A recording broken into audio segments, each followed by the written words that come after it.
Hello guys, কাছের মানুষ দূরের মানুষ, কি খবর সবার?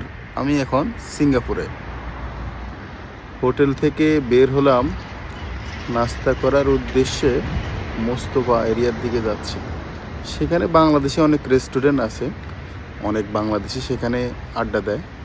দেখে মনে হয় বাংলাদেশিদের এক মিলন মেলা। সন্ধ্যা টাইমে একটু বেশি মানুষজনের আনাগোনা থাকে, সবাই কাছ থেকে এসে ওখানে একসাথে গল্প করে, মনের দুঃখ শেয়ার করে যারা প্রবাসে আছে। সিঙ্গাপুর সিটির মেট্রোগুলো সব জায়গায় পাওয়া যায়। এখানে মেট্রো রেল আছে, মেট্রো রেলের স্টেশনগুলো অ্যাভেলেবেল।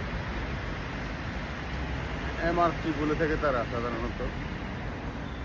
এমআরটি স্টেশনগুলোতে এক ট্রেন থেকে আরেক ট্রেন চেঞ্জ করে সব জায়গায় যাওয়া যায়। খুবই সুন্দর পরিবেশ। Good bye.